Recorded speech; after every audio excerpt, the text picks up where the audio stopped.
데살로니가 전서 2장 1절부터 12절에 있는 말씀으로 큐티인 제목은 하나님을 기뻐시게입니다. 데살로니가의 유대인들은 교회 구성원을 억압하고 괴롭혔을 뿐만이 아니라 교회 설립자인 바울의 진심에 대하여 끊임없이 의문을 제기합니다. 유대인들은 인간의 칭찬과 물질의 이득을 얻는 데만 관심이 있는 것으로 악명이 높았던 그 당시 방랑 철학자나 순회 교사들처럼 바울도 똑같다고 그렇게 믿으면서 이런 소문을 퍼뜨려서 사도 바울이 없는 데살로니가 교회의 성도들을 마음을 흔들었습니다. 데살로니가 그리스도인들은 이런 비난을 하지는 않았지만 교회 지도자가 없는 상황에서 옛날의 이교적인 관습으로 돌아가는 심각한 사회의 압박을 받고 있었습니다. 바울은 신생교회의 어려움을 알고는 온갖 가짜 뉴스들에 대한 올바른 대답을 주어야 할 필요성을 느꼈습니다. 바울은 자신이 과거에 데살로니가 신자들을 방문했을 때 어떻게 행동했는지 자세히 서신에서 언급하면서 하나씩 사실을 밝히고 있습니다.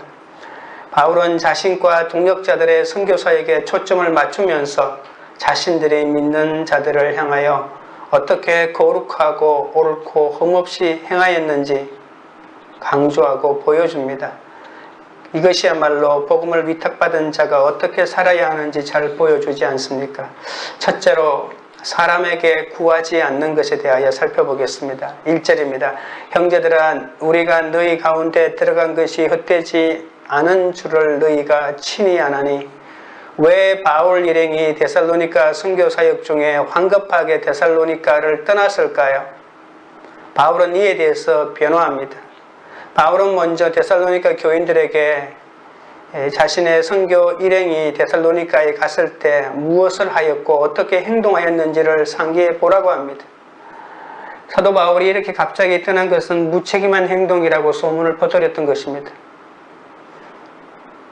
바울이 데살로니가 선교 활동을 먼저 말하는 것은 데살로니가 교회에 파송한 디모데가 데살로니가 사람들 사이에 좋지 못한 부정적인 소문이 떠돌고 있다는 것을 전해주었기 때문입니다. 바울은 이 부분을 적극적으로 해명합니다. 편지를 보내는 사람에 대한 인격적인 신뢰가 없으면 그 사람이 보낸 편지도 신뢰할 수 없기 때문입니다. 바울은 데살로니가에 있었던 선교 활동이 헛되지 않았다고 시작합니다. 헛되다는 말은 목적도 없고 진지하지도 않았다는 뜻입니다.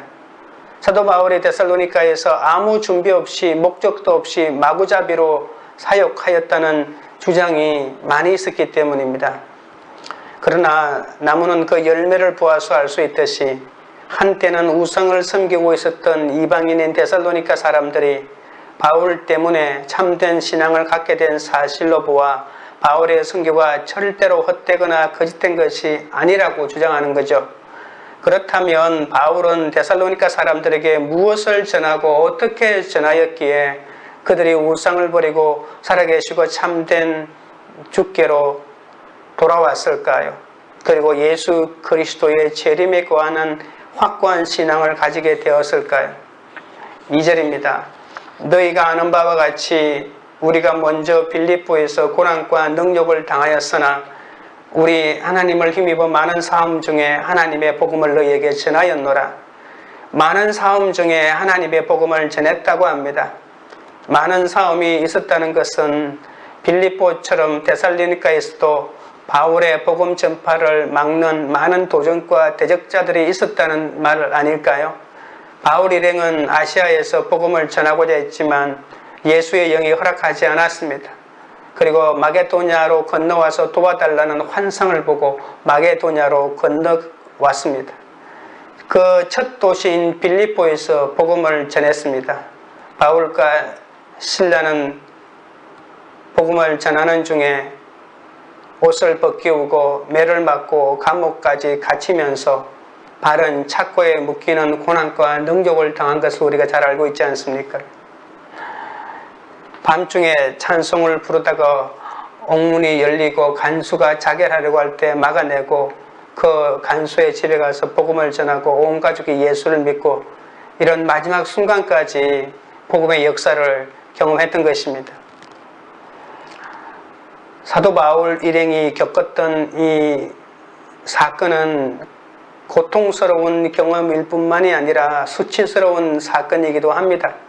재판도 받지 않고 로마 시민권을 가지고 있었음에도 공중 앞에서 발가벗겨진 채 매질을 당하지 않았습니까? 바울은 데살로니가에서도 많은 싸움을 만났습니다.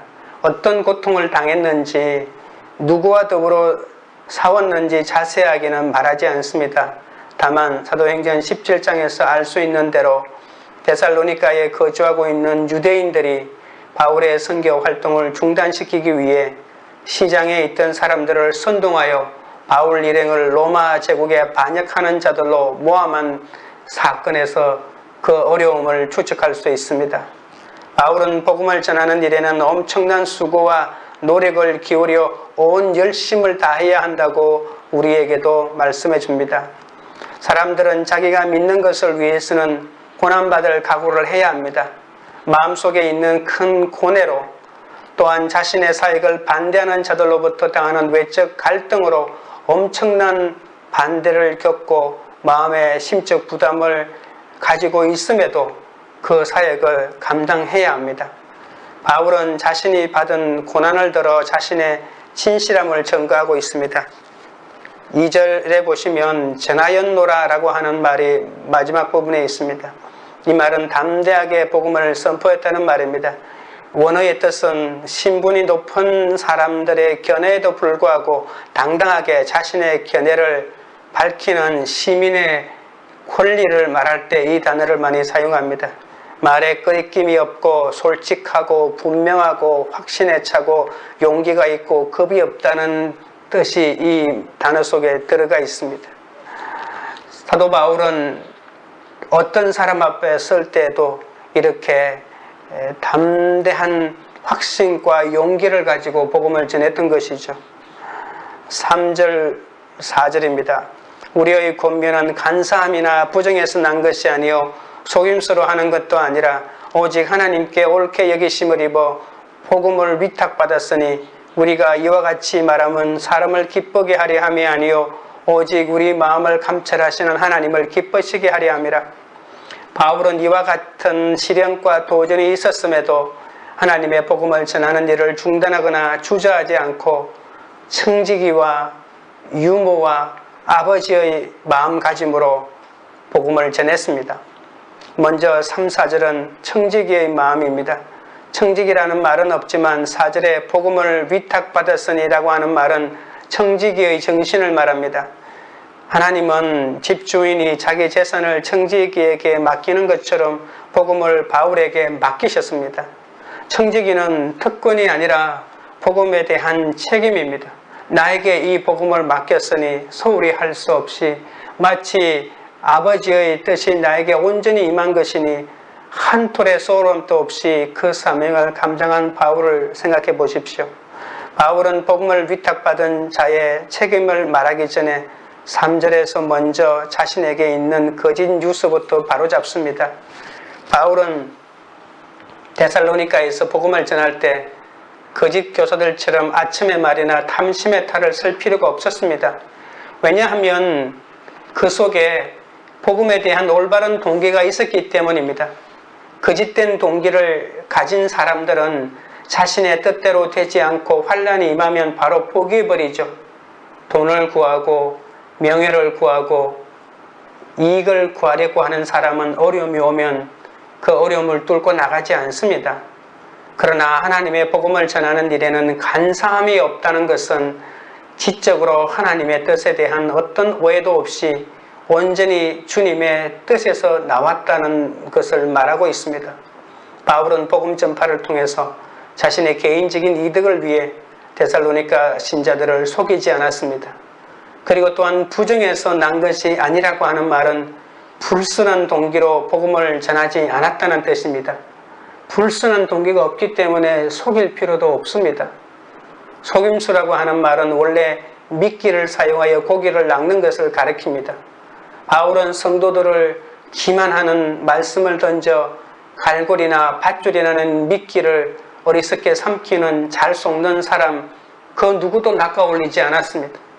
말씀을 통해서 세상의 축복을 얻는다고 하면서 얼마나 많은 속임수를 가지고 목회를 하는 사람이 많이 있었습니까? 목회자에게 주는 엄중한 경고와 그리고 권면이 이 속에 들어가 있는 것이죠. 그렇다면 바울이 데살로니가 사람들에게 전한 하나님의 복음은 구체적으로 무엇일까요? 데살로니가 사람들에게 전한 복음의 내용은 바울은 우리의 복음, 그 말씀, 하나님의 복음, 그리스도의 복음, 우리의 권면, 하나님의 말씀 등 다양하게 불렀습니다. 그러나 제일 많이 사용하고 있는 말은 복음입니다. 바울은 데살로니가에서 이 복음에 대하여 자세한 설명은 하지 않습니다. 바울이 별다른 설명 없이 복음이란 말을 자주 사용하는 것으로 보아 데살로니가 교인들에게 이미 이 복음이란 말이 익숙해져 있던 말인 것 같습니다. 사도행전 17장에는 바울이 데살로니가 선교 사역을 어떻게 하였는지 잘 보여줍니다. 바울이 자기의 규례대로 저희에게로 들어가서 새 안식일에 성경을 가지고 강론하며 뜻을 풀어 그리스도가 해를 받고 죽은 자 가운데서 다시 살아난 것을 증명하고 이르되 내가 너희에게 전하는 이 예수가 곧 그리스도라 하니 이렇게 말했다고 합니다.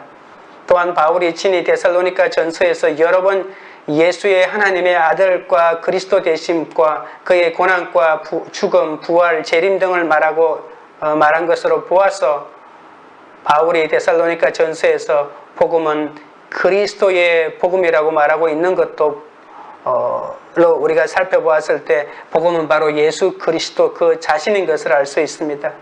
복음은 십자가에 죽으신 그리스도의 인격과 그의 사역이기 때문에 그 복음을 전파하는 자들이나 그 복음을 따르는 자들에게는 예수님처럼 고난을 피할 수가 없다는 것 또한 사도 바울은 잘 알고 있었습니다.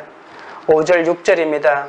너희도 알거니와 우리가 아무 때에도 아첨하는 말이나 탐심의 탈을 쓰지 아니한 것을 하나님이 정언하시느니라. 또한 우리는 너희에게든지 다른 이에게든지 사람에게서는 영광을 구하지 아니하였노라. 바울의 전도 목표는 사람이 아닌 하나님을 기쁘시게 하는 것이었습니다. 사람들에게 무관심했다는 뜻이 아닙니다.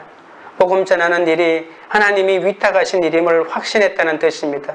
따라서 바울은 사람들의 환심을 사려고 아첨할 필요도 없었고 탐심을 가지려고 탈을 쓸 필요도 없었습니다. 바울은 하나님이 이 일을 정언하신다고까지 말합니다. 데살로니가 교인들 사이에는 바울이 아첨하는 말과 탐심의 탈을 쓰고 복음을 전하는 비열한 동기를 가진 사람이라는 소문이 있었습니다. 바울은 이 거짓 뉴스를 정정하고자 합니다. 아첨하는 말은 이기적인 목적을 가지고 다른 사람들을 이용하기 위해서 사용하는 왜곡된 방법을 말합니다. 탐심의 탈을 쓰지 않았다는 것은 섬김을 받고 싶어 하면서 숨기는 척하지 않았다는 말입니다. 바울은 복음 전파에 대한 강한 신적인 소명의식을 늘 가지고 있었습니다. 바울은 사람을 기쁘게 하는 자라는 소문을 강하게 거부합니다. 고린도전서 9장 22절에는 바울이 여러 사람에게서 여러 모양이 되고자 했다고 말합니다. 이 사람에게 가면 이 사람처럼 되고 저 사람에게 가면 저 사람처럼 되고자 했습니다. 그런데 사람들은 그걸 보고 사도 바울은 사람에게 아첨한다고 소문을 낸 것입니다.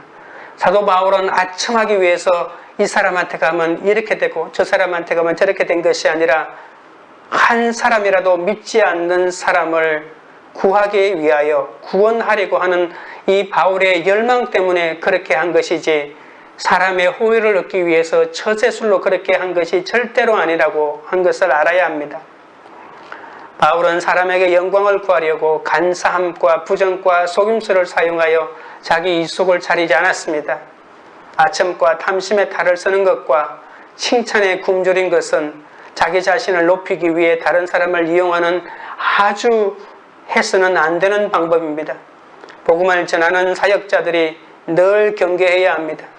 이것은 사역자들을 무너뜨리는 덫이니까 얼마나 위험한지 모릅니다. 바울은 하나님께서 자신의 복음 전파 사역을 늘 지켜보시고 함께 하신다는 이 신전의식인 코람데오로 가득 찼습니다. 바울이 사람을 기쁘게 하지 않고 하나님만을 기쁘시게 하려고 한 점도, 사람의 영광을 추구하지 않는 것도 바로 이 코람데오 의식이 있었기 때문에 가능했습니다. 우리의 초점이 하나님이 아닌 사람에게 맞춰질 때 우리는 비굴해지고 거짓을 일삼을 수밖에 없습니다. 사람을 살리는 복음을 가지고도 내 물질의 유익을 추구하고자 하는 것이 바로 사람의 간사함이라는 것을 절대로 잊지 말아야 합니다. 내가 가장 신경 쓰는 것이 무엇인지를 살펴보면 내 믿음의 현주소를 바로 알 수 있습니다. 적용 질문 드립니다. 나는 언제 하나님보다 사람을 더 많이 의식합니까? 둘째는 목숨을 주기까지입니다. 7절, 8절입니다. 우리는 그리스도의 사도로서 마땅히 권위를 주장할 수 있으나 도리어 너희 가운데서 유순한 자가 되어 유모가 자기 자녀를 기름과 같이 하였으니 우리가 이같이 너희를 사모하여 하나님의 복음뿐 아니라 우리의 목숨까지도 너희에게 주기를 기뻐함은 너희가 우리의 사랑하는 자됨이라. 바울은 하나님이 주신 사도의 권위를 내세우지 않았습니다. 그리스도의 십자가 복음을 가지고 사도 바울은 사역을 했기 때문에 사람들에게 복음을 전할 때 십자가에 합당한 삶을 사는 모범을 보여주었습니다. 바울은 그리스도의 사도로서 마땅히 존경을 받을 수 있었음에도, 권위를 내세울 수 있었음에도 그렇지 않고 오히려 목숨까지 주기를 기뻐하는 사랑으로 성도를 대했습니다. 사람들로부터 영광을 구하거나 도움을 청하지 않았습니다. 본문에도 나오듯이 마치 유모가 자기 자녀들을 기름과 같이 언제나 보살펴주는 다정한 모습으로 성도를 대했습니다. 희생하며 겸손한 자세로 밤낮으로 일하면서 복음을 전파하였습니다. 바울은 데살로니가 사람들을 이용하기는커녕 사랑으로 그들을 위해 자신의 목숨까지 기꺼이 내어 주려고 하여 했습니다. 바울이 이렇게까지 할 수 있었던 것은 자기 자신을 내어주시는 예수님의 사랑을 먼저 경험했기 때문입니다. 예수님의 참 사랑을 경험한 자만이 이웃을 위하여 이렇게 이타적인 사랑을 할 수 있습니다. 오늘 우리 그리스도인들도 양육자들을 위해 유모의 유순함과 사랑과 자기 인생을 개발할 필요가 있습니다. 예수님의 사랑을 모르는 사람은 그 사랑을 흉내조차 낼 수 없습니다. 구원받을 자격이 없는 나 같은 죄인을 위해 목숨까지 버리신 예수님의 사랑을 경험한 사람만이 그 누구도 사랑할 수 있습니다. 적용 질문 드립니다. 예수님의 참 사랑을 경험한 적이 있습니까? 내가 목숨까지 주기를 기뻐하며 사랑해야 할 사람은 누구입니까? 셋째는 사랑과 권면입니다. 9절입니다. 형제들아, 우리의 수고와 애쓴 것을 너희가 기억하리니 너희 아무에게도 폐를 끼치지 아니하려고 밤낮으로 일하면서 너희에게 하나님의 복음을 전하였노라. 바울은 이번에도 자신들이 데살로니가에서 복음을 전하면서 많은 사람에게 폐를 끼쳤다는 소문에 대하여 그 내용을 바로잡습니다. 바울의 이타적인 사랑은 구체적인 적용으로 나타납니다. 그는 사람들에게 부담을 주지 않으려고 정직하게 땀 흘려 생활비를 직접 벌었습니다. 먹고 자고 쓰는 일상에 폐를 끼치지 않기 위해서 밤낮으로 일을 하였습니다. 데살로니가 교회에 재정적으로 의존하지 않기 위해서 낮에는 설교하고 밤에는 일했습니다. 바울의 직업이 장막 만드는 사람이라고 하지 않습니까? 그것을 통해서 생활비를 벌고 아마도 숙식을 제공한 회당장 야손에게 숙식비를 지불했을 것입니다. 그들은 자비량으로 복음을 전하기 위해 얼마나 수고와 애를 썼는지 모릅니다. 사랑한다고 말하면서 구체적인 행함도 없이 신세만 진다면 어떻게 온전한 사랑이라고 할 수 있겠습니까? 사랑한다고 하면서 내 생활비 되고 내 모든 것을 다 책임지라고 하는 것은 가난한 데살로니가 교회 성도들에게는 너무나도 큰 짐이 아닐 수 없습니다.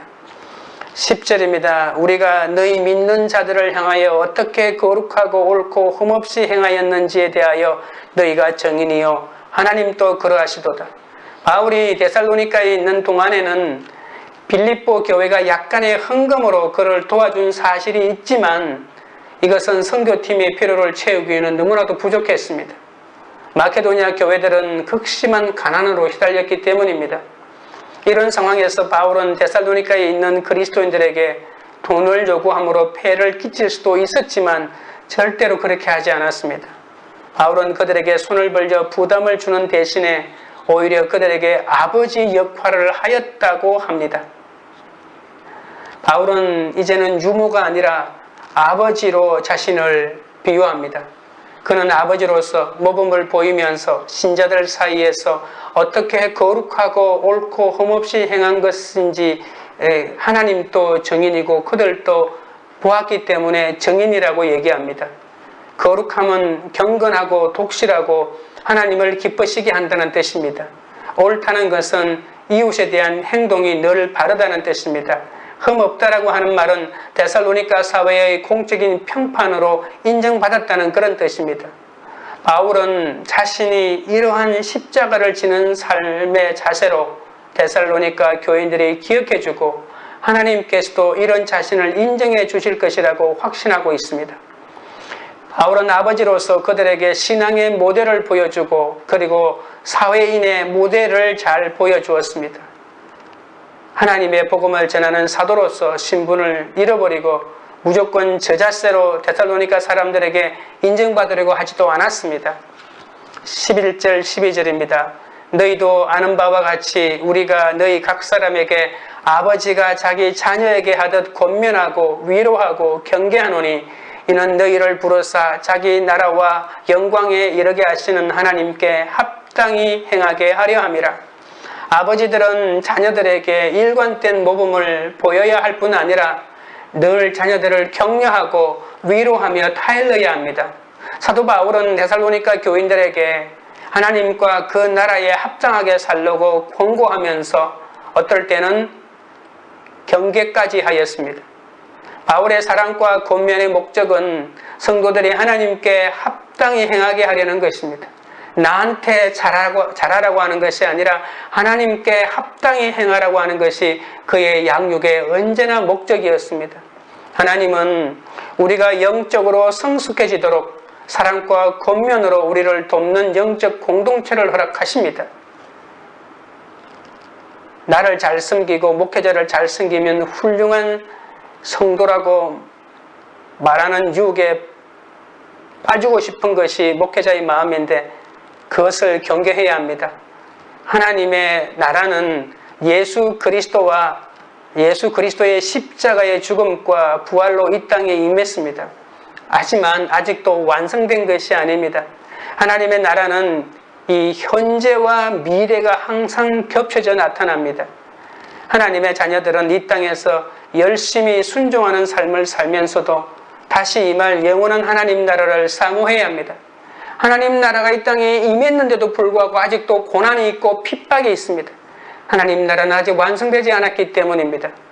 그래서 이 땅에서 하나님 나라를 사모하고 살아가는 사람들은 하나님의 축복을 바라면서도 이 땅의 삶의 한가운데서 고난과 환난의 상황도 우리에게 있다는 것을 언제나 잊지 말아야 합니다.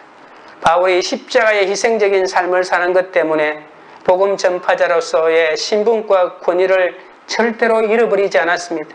오히려 데살로니가 성도들의 목회자와 영적 아버지로서 존경을 받았습니다. 만일 바울에게 목회자와 영적 아버지로서의 권위를 잃어버렸다면 데살로니가 교인들을 향해 하나님께 합당하게 행하라고 하는 이 권면을 행할 수 말을 없었을 것입니다. 목회자가 십자가의 삶을 산다는 것은 제자세나 굴욕적인 삶을 사는 것이 아니라 오히려 예수님을 닮아가는 진정한 목회자의 삶의 모델을 보여주고 있기 때문에 우리도 이러한 삶을 비참한 삶이라고 말해서는 안 됩니다. 하나님이 우리에게 교회를 주신 것은 영적 공동체를 통해 성도로서 하나님 앞에 마땅히 행해야 할 것을 가르치고자 함입니다. 하나님이 허락하신 질서에 순종하고 겸손히 따르는 것이 하나님 앞에서 행하는 것을 배우는 방법임을 잊지 말아야 합니다. 적용 질문 드립니다. 하나님이 나에게 허락하신 영적인 질서는 무엇입니까? 오늘 나의 이타적인 사랑을 어떻게 구체적으로 나타내겠습니까? 기도드리겠습니다. 아버지 하나님, 사람이 아닌 하나님만 온전히 기쁘시게 하는 삶을 살게 하옵소서. 사도 바울은 복음 전하는 일이 하나님이 자신에게 위택하신 일임을 확신하였습니다. 아직도 저는 사람들의 환심을 사려고 아첨하고 탐심을 가리려고 탈을 쓰고 칭찬에 굶주려 나를 높인 것이 많이 있사오니 주여 용서하여 주시고 불쌍히 여겨 주옵소서. 사람들에게 영광을 구하려는 덫에 걸리지 않도록 붙들어 주옵소서. 사람을 기쁘게 하지 않고 하나님만을 기쁘시게 하고 사람의 영광을 추구하지 않고 늘 코람되어 할 수 있도록 인도하여 주옵소서. 우리의 초점이 하나님이 아닌 사람에게 맞춰줄 때 비굴해지고 거짓을 일삼할 수밖에 없음을 깨닫게 하옵소서. 목숨까지 내어주신 예수님의 참사랑을 깨달아 구원을 위해 나에게 부어주신 나에게 그 사랑을 깨닫고 또 하나님께서 나에게 허락한 사람들을 잘 섬길 수 있도록 붙잡아 주시옵소서. 사도 바울은 데살로니가 사람들을 이용하기는커녕 사랑하여 그들을 위해 자신의 목숨까지 기꺼이 내어주려고 하였습니다. 자기 자신을 내어주시는 예수님의 사랑을 먼저 경험하였기 때문에 자신에게 허락된 양들을 사랑할 수 있었습니다. 주여 바울처럼 양육자들을 유모처럼 유순함과 사랑과 자기 희생으로 돌볼 수 있도록 인도하여 주시옵소서. 나에게 허락하신 영적 질서에 순종하고 하나님의 사랑을 구체적인 행함으로 나타낼 수 있도록 붙잡아 주옵소서. 우리가 영적으로 성숙해지도록 사랑과 권면으로 우리를 돕는 영적 공동체를 허락하여 주시니 감사합니다. 영적 공동체를 통해 성도로서 하나님 앞에 마땅히 행해야 할 것을 가르치고 또한 배우게 하여 주옵소서.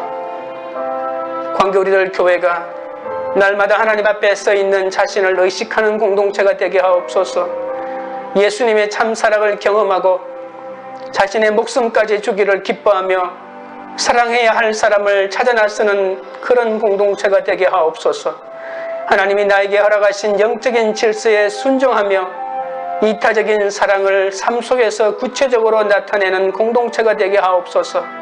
자신의 권위를 내려놓고 예수님의 참사랑을 전하고자 헌신하는 그런 공동체가 되게 하여 주시옵소서. 예수님의 이름으로 기도드리옵나이다. 아멘.